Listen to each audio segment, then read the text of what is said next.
कान्छा मुखिया यसरी किन गर्नुभएको होला यसरी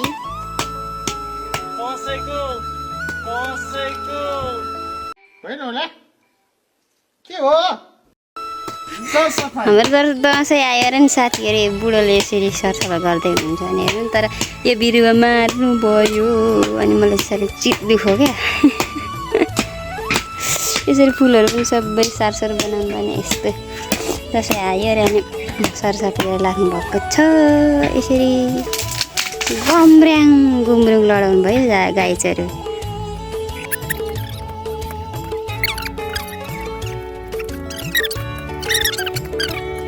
हाम्रो चाहिँ यसरी दिन बितिरहेको छ आज चाहिँ सरसफाइ अनि माटो कार्यक्रम हुँदैछ साथीहरू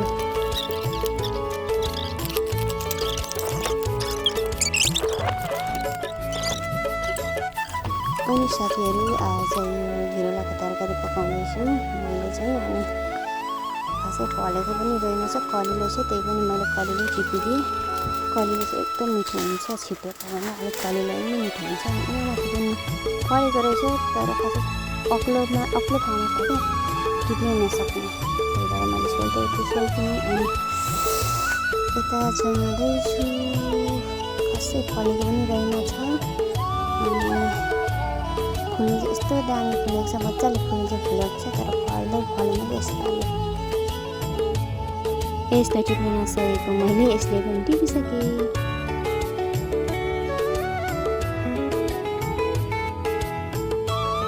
अनि यसरी मम्मीले भत्किएको ठाउँमा माटोले टाल्दै हुनुहुन्छ मेरो बुढो पनि टुलटुलीहरू राख्नु भएको छ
यो नछुनु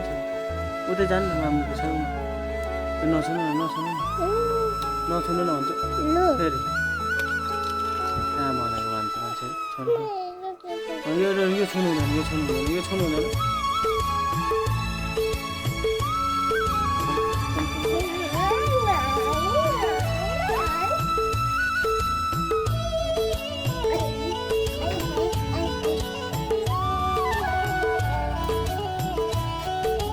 सर फेरि ल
छोड